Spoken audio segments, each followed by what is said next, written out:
चलिए दोस्तों, आज हम लोग फिर स्टार्ट कर रहे हैं। यानी पार्ट 1 में आप लोगों को समझाया था मैं आईपीएक नेम में, शायद वो वीडियो थोड़ा हिल गया था तो शायद बढ़िया नहीं आया होगा। तो मैं आज उसी टॉपिक को थोड़ा सा बस 5 मिनट लूंगा, उसके बाद समझा दे रहा हूँ। तब इसके बाद डायरेक्ट क्वेश्चन पा रहा हूँ, कैसे क्वेश्चन बनता है, कैसे क्वेश्चन पूछेगा कंपटीशन एग्जाम या 9, 10, 11, 12 में कैसे होगा। तो चलिए, यानी देखिए हम पहला पार्ट में आप लोगों को बतलाए थे एल्क रूट वर्ड यानी कार्बन श्रृंखला शब्द। जब यानी सी एक हो तो आप उसके लिए मेथ लिखेंगे, 2 रहेगा तो इथ लिखेंगे, 3 रहेगा तो प्रोप लिखेंगे, 4 रहेगा तो ब्यूट, 5 रहेगा तो पेन, 6 रहेगा तो हेक्स, 7 रहेगा तो हेप्ट, 8 रहेगा तो ओक, 9 रहेगा तो नॉन, 10 रहेगा तो डेक। तो ये आपका कार्बन रूट वर्ड हुआ। अब देखिए बॉन्ड नेम यानी सिंगल बॉन्ड, जब कार्बन कार्बन के बीच सिंगल बॉन्ड हो तो उसको हम लोग एन सफिक्स जोड़ते हैं, यानी एन हम प्रत्यय जोड़ेंगे। ये हमारा प्राइमरी सफिक्स कहलाता है और ये सेकेंडरी सफिक्स कहलाता है। आप लोग पढ़े होंगे ग्रामर में प्रफिक्स और सफिक्स। प्रफिक्स का मतलब उपसर्ग और सफिक्स का मतलब होता है प्रत्यय। प्रत्यय का प्रयोग शब्द के बाद में और उपसर्ग का प्रयोग शब्द के पहले। तो हमको यानी के बाद में करना है, यहाँ शब्द के बाद में प्रयोग करेंगे यानी लास्ट में। अब देखिए डबल बॉन्ड, जब भी कार्बन डबल बॉन्ड से जुड़ा रहे तो उसमें इन सफिक्स जोड़ते हैं यानी इन प्रत्यय जोड़ेंगे। जब भी कार्बन ट्रिपल बॉन्ड से जुड़ा हो यानी कार्बन के बीच ट्रिपल बॉन्ड हो तो हम उसमें आइन प्रत्यय जोड़ेंगे। कौन सा प्रत्यय जोड़ेंगे दोस्तों? आइन प्रत्यय। ये देखिए मैंने बतलाया था, ये भी क्वेश्चन देखिए, क्वेश्चन कैसे पूछता है, जब कार्बन कार्बन एकल बॉन्ड से यानी जब कार्बन और कार्बन के बीच एकल बंध हो तो कौन से समूह के अंतर्गत आएगा? तो एल्केन या पैराफिन समूह के अंतर्गत आता है। क्वेश्चन यह भी पूछ लेता है कि एल्केन या पैराफिन का समान सूत्र क्या होता है? तो CnH2n+2, CnH2n+2। कभी कभी नेक्स्ट पूछता है कि जब कार्बन और कार्बन के बीच डबल बॉन्ड हो यानी कार्बन और कार्बन डबल बॉन्ड से जुड़ा हो तो वो मतलब वो कौन से समूह को अंतर्गत आता है? तो एल्कीन या ओलिफिन समूह, एल्कीन या ओलिफिन समूह, जिसका समान सूत्र होता है CnH2n। जब भी कार्बन ट्रिपल बॉन्ड से जुड़ा हो, कौन सा बॉन्ड से जुड़ा हो दोस्तों? ट्रिपल बॉन्ड से। तो ट्रिपल बॉन्ड से जुड़ा रहेगा तो इसके बीच हम लोग एल्काइन या एसिटिलीन, मतलब ये जो समूह का अंतर्गत आता है वो कहलाता है एल्काइन या एसिटिलीन। और एल्काइन या एसिटिलीन समूह का समान सूत्र होता है CnH2n-2। मैं बारीकी से आप लोगों को देखिए, घबराना नहीं है, आराम से समझना है, निश्चित है आप लोगों को आ जाएगा। आप भी समझेंगे सर जी ये सब टोटल इंग्लिश में बता रहे हैं तो आईपीएक नेम भी इंग्लिश में ही निकालना होगा, तो एकदम घबराना नहीं है। आप लोग आईपीएक नेम इंग्लिश में ही लिखेंगे। और देखिए हिंदी, देखिए जैसे जैसे आप लोग हाई क्लास में जाएंगे ना तो आप लोग आईपीएक नेम इंग्लिश में आसान होता है, हिंदी थोड़ा हार्डली होता जाता है। इसलिए इंग्लिश से बारीकी से सीख ले अभी है कि बाद में आप लोग को प्रॉब्लम ना करे। इसीलिए देखिए यहां से यानी आप लोग याद रखिएगा बात, एल्केन या देखिए कभी कभी एल्केन ना देकर पैराफिन दे देता है, चाहे कभी कभी एल्कीन ना देकर ओलिफिन भी दे देता है, कभी कभी एल्काइन ना देकर एसिटिलीन भी दे देता है। तो ये दोनों बात याद रखिएगा, मतलब एक का दो नाम है तो दूसरा का नाम याद रखिएगा। इसके अंतर्गत किसका क्या समान सूत्र होता है। चलिए अब इस पर मैं डायरेक्ट क्वेश्चन पा रहा हूं। क्वेश्चन कभी कभी यह भी पूछ लेता है कि एल्केन या पैराफिन समूह में क्रियाशील मूलक क्या होता है? तो एकल बंध। एल्कीन या ओलिफिन समूह में क्रियाशील मूलक क्या होता है? तो डबल बंध। एल्काइन या एसिटिलीन समूह में क्रियाशील मूलक क्या होता है? तो ट्रिपल बंध। निश्चित आप लोग इतना समझे होंगे। मैं फंक्शनल ग्रुप थोड़ा बाद में जिक्र करूंगा, उसको भी बारीकी से समझेंगे। पहले ये तीनों का पूरा बढ़िया से बारीकी से समझ ले, तब ये फंक्शनल ग्रुप में हम लोग देखेंगे। तो फंक्शनल ग्रुप का चर्चा भी मैं बाद में करूंगा। इसका एक स्क्रीनशॉट ले लीजिएगा आप लोग, मैं थोड़ा सा हट जा रहा हूं, इसका एक स्क्रीनशॉट ले लीजिए और ऐसा ही एक नोटबुक बना लीजिएगा और नोट कर लीजिएगा इसको। चलिए निश्चित स्क्रीनशॉट ले लिए होंगे। अब इस पर मैं क्वेश्चन देख रहा हूं, क्वेश्चन कैसे लगता है, कैसे बनेगा। चलिए क्वेश्चन अब किया जाए। देखिएगा यहां पर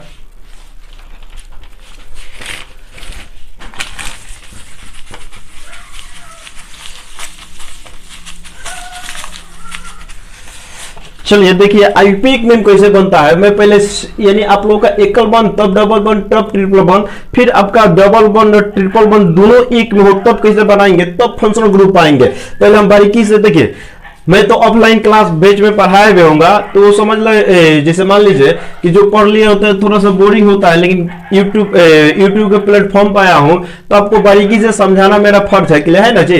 कि जैसे मान लीजिए कि नया कोई स्टूडेंट देखे तो उसको भी आना चाहिए समझ। चलिए यानी जैसे मान लीजिए हमको यानी कह दे देखिए CH4 बतलाया था कि एक कार्बन अपने पास 4 गो हाइड्रोजन रखता है। क्यों रखता है? मैं कल फर्स्ट वीडियो में बतलाया था कि कार्बन के प्राइतम कक्षा में 4 गो इलेक्ट्रॉन रहता है, यानी सोनिजो इलेक्ट्रॉन कितना रहेगा? 4। तो देखिए ये हमारा कभी कल संघनी सूत्र भी पूछ लेता है, कभी कल क्या पूछ लेगा संघनी सूत्र, कभी कभी संरचना सूत्र। तो ये हमारा संघनी सूत्र हो गया। इसका संरचना सूत्र आप ऐसे लिखेंगे, 1 हाइड्रोजन, 2 हाइड्रोजन, 3 हाइड्रोजन और 4 हाइड्रोजन।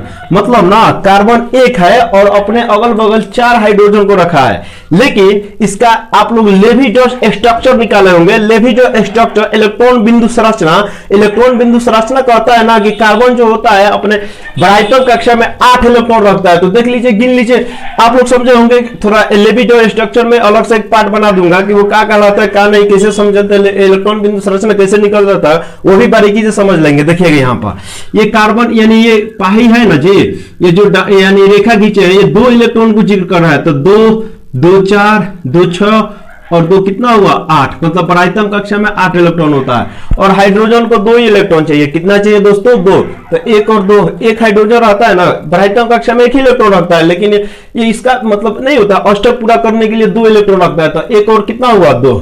निश्चित समझे होंगे, मतलब 1 कार्बन है, 4 हाइड्रोजन रखा है। और जब भी कार्बन आएगा ना तो 4 हाइड्रोजन रखेगा, दम निश्चित है। कल ही बतलाया था इस पर। तो देखिए 1 कार्बन है, तो 1 कार्बन के लिए यहां देखिए यानी C का मान 1 हो, तो इसके लिए आप लोग क्या लिखेंगे मेथ। तो लिख दीजिए मेथ। अब देखिए कार्बन जो है सभी एकल बंध से जुड़ा है, देख रहे हैं ना।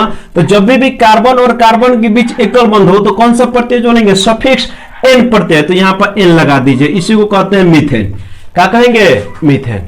निश्चित है समझे होंगे आप लोग। जैसे मान लीजिए कि कार्बन CH3 2 कार्बन हो, कितना कार्बन हो 2 कार्बन हो, तो ये संघनी सूत्र हुआ। इसका संरचना सूत्र पूछे तो हम बोला था 1 कार्बन जो होगा 4 हाइड्रोजन रखेगा। कितना हाइड्रोजन, 4 हाइड्रोजन। यहां पर भी 3 हुआ। ये आप कहेंगे कि सर जी यहां तो 3 3 है, कैसे 4 हो गया। तो गिन लीजिए 1 2 3 और 4 है, 1 2 3 और 4। निश्चित समझे होंगे। तो देखिए 2 कार्बन है, कितना कार्बन है 2। तो 2 कार्बन के लिए आप क्या लिखेंगे, तो देखिए 2 कार्बन के लिए आ जाइए एल के रूट वर्ड में, 2 कार्बन के लिए ईथ, तो ईथ लिख दीजिए। क्या लिख देंगे, ईथ, ETH। अब देखिए दोनों कार्बन एकल एकल बंध से जुड़ा है, देख रहे हैं ना, यहां पर भी एकल बंध, यहां पर भी एकल बंध। तो कार्बन और कार्बन के बीच जब भी एकल बंध हो तो इसमें कौन सा सफिक्स जोड़ना है, एन प्रत्यय। कौन सा प्रत्यय जोड़ना है, एन प्रत्यय। तो इसको हम लोग लिखेंगे, इसको कहेंगे एथेन या इथेन, एथेन या इथेन। निश्चित समझे होंगे आप लोग। चलिए और कुछ क्वेश्चन लगाया जा रहा है।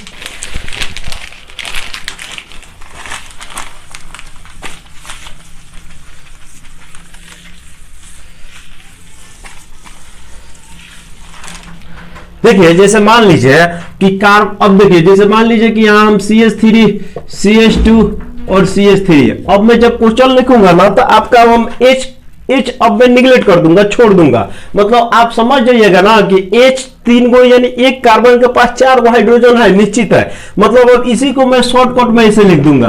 तो आप लोग समझ लीजिएगा कि एकल बंध से जुड़ा है, तो ये अपना हाइड्रोजन लेकर बैठा है, 4 गो है। कैसे आप समझ ही रहे हैं, 3 गो हाइड्रोजन है, तब कितना बार मैं हाइड्रोजन लिखूं आप लोगों को समझाऊं। निश्चित है समझ गए होंगे। जब भी यानी एकल बंध से जुड़ा तो मतलब सबके पास 4 गो हाइड्रोजन निश्चित है उ रखा है। तो अब मैं जो क्वेश्चन लगाऊंगा ना तो आपको ऐसा ही क्वेश्चन मैं दूंगा। तो इसको अब ये लगा दिया हूं तो इसको समझ लीजिए। मतलब ना ये यहां पर कितना कार्बन है जी, 4 कार्बन, 3 कार्बन हो गया। हाइड्रोजन सब पर कितना कितना 4 4 दर्शा दीजिए। यही कहलाता है संरचना सूत्र। कौन सा सूत्र, स्ट्रक्चर फॉर्मूला कहलाता है आप लोगों का। तो देखिए 1 2 3, आप संरचना सूत्र से भी इसका यूपीएक नेम लिख सकते हैं और संघनित सूत्र से भी इसका यूपीएक नेम प्रोपरली लिख सकते हैं आप लोग। तो देखिए यहां कार्बन कितना है, 1 2 3, 3 कार्बन के लिए आ जाइए कार्बन श्रृंखला शब्द में 3 कार्बन के लिए हम लोग लिखेंगे प्रोप।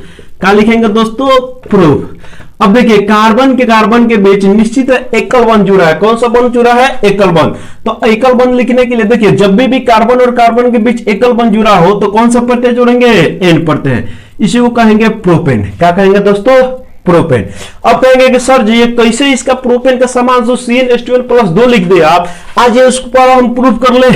देखिए मैंने इसका बतलाया ये एल्केन या पैराफिन कहलाता है। कौन सा फिन कहलाएगा जी, पैराफिन समूह का समान सूत्र जो होता है आपका, समान सूत्र। कौन सा सूत्र जी, समान सूत्र। तो अभी उस समय बतलाया था CnH2n+2 होता है।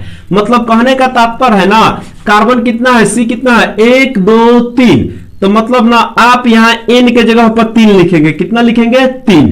तो मैंने n के स्थान पर कार्बन कितना हुआ 3 हुआ, तो H 2 और यहां पर देखिए n है तो गुना कितना से गुना करेंगे 3 से प्लस 2, तो मतलब C3 3 दूना के 6 और 2 कितना होगा 8, यानी C3 और H 8 चाहिए। C3 और H कितना चाहिए 8। आज ये गिन लेते हैं कि नहीं है हम लोग का।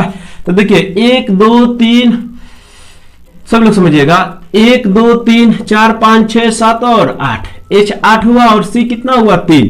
तो देख रहे हैं ना आ गया ना एल्केन समूह। मतलब जब भी कार्बन एकल बंध से जुड़ा हो ना तो वो एल्केन या पैराफिन समूह के अंतर्गत आता है, जिसका समान सूत्र CnH2n+2 होता है। निश्चित आप लोग समझे होंगे और इस पर आप लोग नेक्स्ट क्वेश्चन लगा लगा कर देख लीजिएगा और निश्चित ये समझ में आ गया होगा। जैसे मान लीजिए एक और क्वेश्चन लगा दे रहा हूं मैं।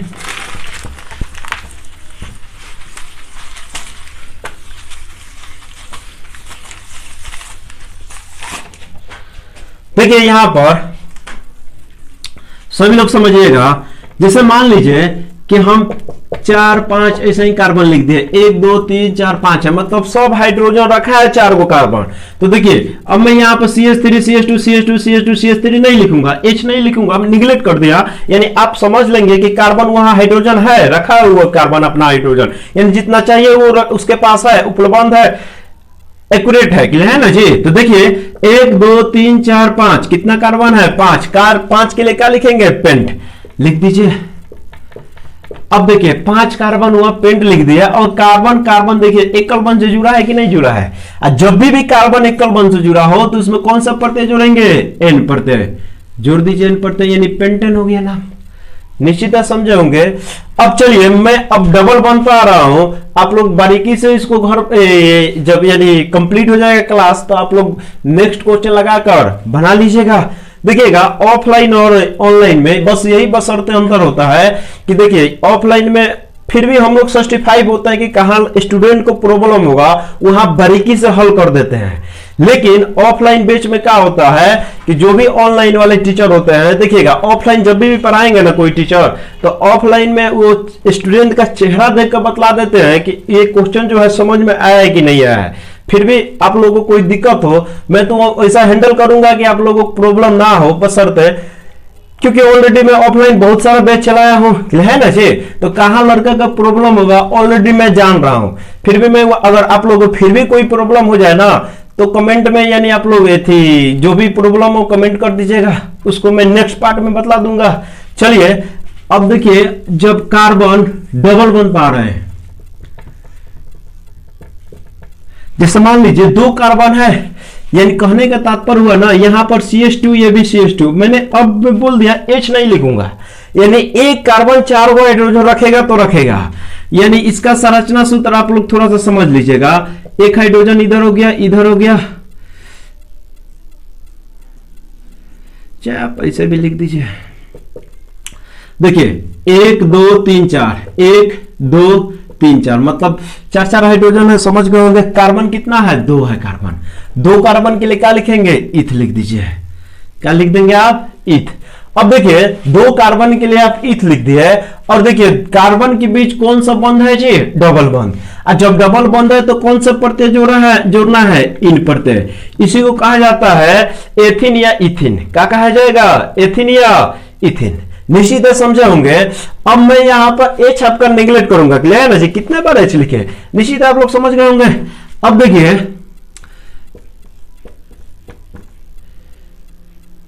मान लीजिए कि यहां पर हो गया, मैंने डबल बंद ले लिया, अब की कार्बन की संख्या 4 कर दिया। कितना कर दिया 4। आप कहेंगे कि सर जी चलिए 1 2 3 4 कार्बन किया तो आप लोग ब्यूट लिख देंगे 4 के लिए। कहेंगे सर जी इसमें डबल बंद है, तो डबल बंद है तो इन प्रत्यय जोड़ दीजिए। आप लोग इन प्रत्यय जोड़ दिए। कहेंगे सर जी मैं इसका ना एक नेम लिख दिया ब्यूटेन, यानी क्या लिख दिया जी ब्यूटेन। तो यानी आप देखिए जो मैं नियम बतलाया उसके अनुसार आप लिखे। कहेंगे कि आप भी तो ऐसे ही लिखे थे, मैं भी वैसे ही लिखा। तो आप कहेंगे कि मैं जैसे बतलाया वैसे तो मैं भी लिखा, लेकिन ये आपका सरेआम गलत हो जाएगा। क्यों होगा थोड़ा कहानी समझिएगा। क्योंकि देखिए इसमें भी हम लोगों का नंबर ऑफ चेंजिंग यानी कहां डबल बंद बन रहा है उसको भी दर्शाना अति आवश्यक है। कहानी आ रहा है समझ में? मतलब ये डबल बंद कहां बना उसको भी मतलब इसमें दर्शाना आवश्यक है। आप कहेंगे कि सर जी इसमें क्यों नहीं दर्शाए आप, उस पर आ रहा हूं, बस बशर्ते कहानी समझ लीजिएगा। देखिए, और हम लोग ये देखेंगे कार्बन श्रृंखला मतलब डबल बंद किधर से नजदीक पड़ रहा है। नहीं होता जैसे मान लीजिए कि आप सीढ़ी चढ़ रहे हैं, जो सीढ़ी नजदीक पड़ेगा ना, नामकरण हम लोग उसी से करेंगे, यानी नामकरण उसी साइड से स्टार्ट करेंगे जिस साइड से आप लोगों का अगर फंक्शनल ग्रुप हो, फंक्शनल ग्रुप नजदीक पड़े, डबल बंद हो तो डबल बंद नजदीक पड़े, ट्रिपल बंद हो तो ट्रिपल बंद नजदीक करे। अगर मान लीजिए कि आपका पांचवा श्रृंखला हो तो पांचवा श्रृंखला नजदीक करे, नहीं तो अल्फाबेट, यानी जैसे मान लीजिए वरीयता, एक बात याद रख लीजिएगा, यहां में फंक्शन ग्रुप के बाद ये बताने वाला ही था। वरीयता कैसे ज्ञात करेंगे देखिएगा, वरीयता का मतलब कौन से तत्वों को महत्व दिया जाएगा, तो समझ लीजिएगा अगर फंक्शनल ग्रुप रहे तो फंक्शनल ग्रुप का महत्व दिया जाएगा। तो अभी मैं इसका तो जिक्र नहीं किया हूं, तो अभी उस पर मत जाए, लेकिन फर्स्ट होगा स्टेप फंक्शनल ग्रुप, उसके बाद आता है आपका डबल बंद। कौन सा बंद जी? डबल बंद। उसके बाद आता है ट्रिपल बंद, उसके बाद आता है आपका पांचवा श्रृंखला। कौन सा श्रृंखला?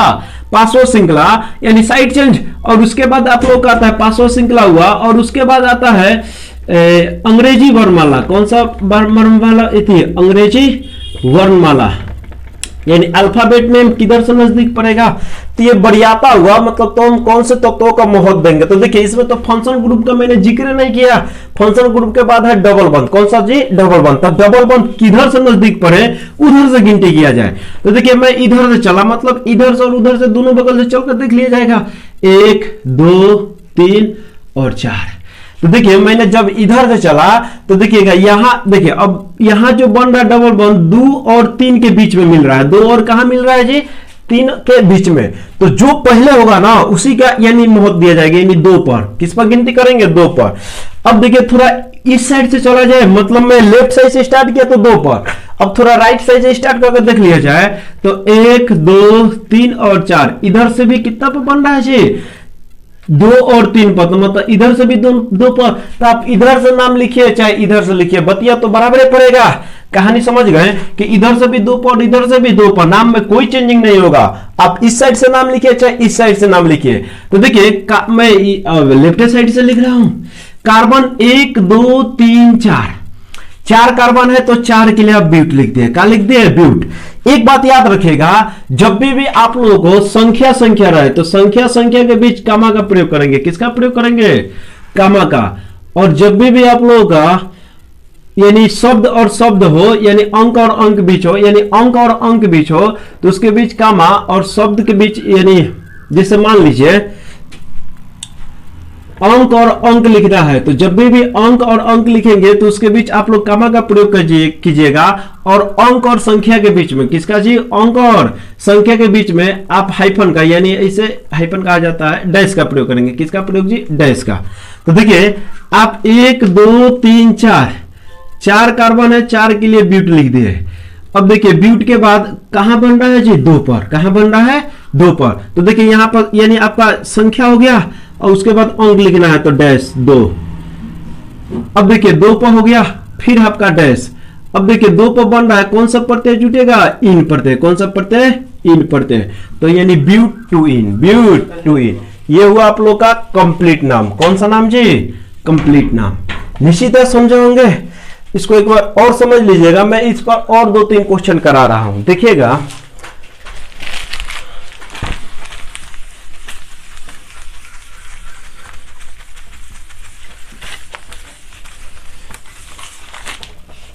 जैसे मान लीजिए यहां पर मैंने डबल बंद दे दिया, तो देखिए मैंने बोला था कार्बन कितना है? 1 2 3 4 5। 5 कार्बन है तो आप पेंट लिख दिए, सही है। अब वरीयता देखेंगे किधर से डबल बंद नजदीक पड़ रहा है, तो गिनती स्टार्ट कीजिए, 1 2 3 4 और 5। निश्चित समझेंगे। तो इधर से जब चले तो 3 और 4 के बीच, तो मैं बोला था फर्स्ट गिनती कीजिएगा, यानी 3 पर बन रहा है। अब इधर से गिनती कीजिए तो 1 2 3 4 और 5। तो जब आप उधर से गिनती किए तो 2 और 3 के बीच में, यानी कहां बन रहा है जी? 2 पर। तो एक बात बोलिएगा, यानी आप इधर से चले तो तीसरा का स्टेप पर पहुंच रहे हैं, और इधर से चल रहे तो दूसरा का। तो कौन नजदीक पड़ रहा है, दूसरा वाला, तो मैं नामकरण इधर से नहीं करूंगा। निश्चित समझे होंगे कि कैसे स्टेप यानी स्टेप बाय स्टेप आप लोग समझे होंगे। तो देखिएगा इधर से 2 पड़ा यानी पेंट हो गया, और कौन पर डबल बंद है जी, 2 पड़ा, कौन से प्रत्यय जोड़ेंगे, इन प्रत्यय। कोई प्रॉब्लम?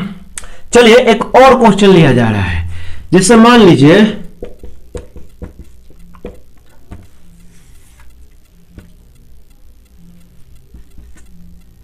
एक में यहां पर डबल बंद दे दिया, 2 डबल बंद हो गया, इसमें 2 डबल बंद हो गया। अब हम गिनती करेंगे कि किधर से नजदीक जाया जाए, किधर से नजदीक जाया जाए। रुक जाइए, मैं ये डबल बंद थोड़ा यहां पर दे दूं, थोड़ा कहानी में समझ में आएगा, क्योंकि वो आसान था, दोनों एक ही बगल था, तो मैं थोड़ा सा चेंजिंग किया।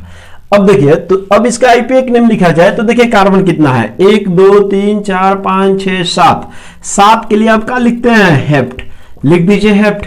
7 के लिए क्या लिखेंगे, हेप्ट, लिख दीजिए। अब देखिए, अब बढ़िया था, अब दोनों बगल कार्बन है। अब देखिए डबल बंद इधर भी है, इधर भी है। अब किधर से गिना जाए तो कहानी समझिएगा, इधर से गिनती कीजिए लेफ्ट साइड से, 1 2 3 4 5 6 और 7। कितना बना, एक हमको 2 और 3 के बीच में यानी 2 लेंगे, और एक कहां बन रहा है जी, 4 और 5 के बीच में यानी 4 लेंगे। समझे होंगे आप लोग। अब इधर से थोड़ा गिनती कर लिया जाए, 1 2 3 4 5 6 और 7। जब इधर से गिनती किए तो एक 3 पर और एक 5 पर। तो देखिए आप जब इधर लेफ्ट साइड से चले तो दूसर के स्टेप मिल गया तो निश्चित यही नजदीक होगा, और इधर से चल रहे तो तीसरा का, तो निश्चित दूर होगा। अब फिर भी ना समझ में आए ना तो ऊपर वाला देखिए कहां कहां बन रहा है, 4 और 2 पर, तो 2 यानी 4 यानी 2 और 4 पर, कहां पर जी, 2 और 4 पर, जोड़ दीजिए 6। कितना हुआ, 6। नीचे के यहां बन रहा है 5 और 3 पर, यानी 3 पर बन रहा है और 5 पर बन रहा है, 5 और 3 8। तो निश्चित है ये स्टेप और दूर है और ये स्टेप का है, लगे है। इसे भी समझ लेंगे, नहीं तो समझदार है तो ये जब दूही पे मिल गया हमको तो तीसरा का काहे लगाएंगे, निश्चित है 2 वाला नजदीक पड़ेगा हमारा, निश्चित है समझे होंगे। तो देखिएगा अब हम उधर से नामकरण यानी लेफ्ट साइड से नहीं करेंगे, क्योंकि 2 आपका इधर से नजदीक पड़ रहा है जी। अब देखिए तो ये हेप्ट हो गया, तो देखिएगा हेप्ट और कहां कहां बन रहा है, तो देखिए पहला हमारा बन रहा है 2 पर, 2। अब मैं बोला था जब भी अंक और अंक आ जाए तो देखिएगा अंक और अंक आया तो यानी 4। कोई प्रॉब्लम? तो हेप्ट डैश 2,4। एक बात याद रखिएगा, जब भी अंकों का पुनरावृत्ति हो जाए, जब भी अंकों का पुनरावृत्ति क्या हो जाए जी, पुनरावृत्ति मतलब वो 2 बार आ जाए, चाहे 3 बार आ जाए, चाहे 4 बार आ जाए, तो जब भी अंकों का पुनरावृत्ति हो जाए, क्या हो जाए, पुनरावृत्ति। तो जब भी अंकों का पुनरावृत्ति हो जाए तो देखिएगा अगर 2 बार आए तो इसके लिए आप लोग क्या लिखेंगे, डाई। क्या लिखेंगे जी, डाई। जब 3 बार आ जाए तो ट्राई, जब 4 बार आ जाए तो टेट्रा। क्या लिखेंगे, टेट्रा। जब 5 बार आ जाए तो देखिए जब 2 बार आए तो डाई, जब 3 बार आए तो ट्राई, 3 बार आए तो ट्राई, जब 4 बार आए तो टेट्रा। अब देखिए जब 5 बार आए तो 5 से यहां से रिपीट होने लगता है, जब 5 बार आए तो पेंटा, जब 6 बार आए तो हेक्सा, जब 7 बार आए तो हेप्टा, जब 8 बार आए तो ऑक्टा, जब 9 बार आए तो नोना, जब 10 बार आए तो डेका। निश्चित समझे होंगे। जब 2 बार आए तो डाई, तीसरा का है तो क्या हो जाएगा, ट्राई। क्या हो जाएगा जी, ट्राई। चौथा आएगा तो टेट्रा, 5वां आएगा तो पेंटा, 6वां रहेगा तो हेक्सा, 7वां रहेगा तो हेप्टा, और इसे रिपीट होने आता है। तो देखिए हमारा कितना बड़ा है, एगो 2 पर एगो 4 पर, यानी 2 बार बन रहा है। तो यानी देखिए फिर यहां संख्या हुआ तो डैश का प्रयोग, डाई। क्या लिख देंगे, डाई। और उसके बाद डबल बंद है तो इन। निश्चित है समझे होंगे आप लोग। और इस पर और क्वेश्चन आप लोग कर लीजिएगा, 3 बार है चाहे 4 बार है। अब ये तो मोबाइल से वीडियो शूट हो रहा है तो ज़्यादा लंबा वीडियो हो जाता है तो अपलोड करने में भी दिक्कत होता है। मैं ऐसे ही नेक्स्ट पार्ट करके आप लोगों को एकदम बेहतरीन ढंग से समझा देंगे, क्लियर है ना जी। तो आज के लिए इतना ही, फिर मुलाकात होगा आप लोगों का नेक्स्ट वीडियो में, तो इसको बारीकी से समझिएगा आप लोग। चलिए आज के लिए इतना ही, धन्यवाद।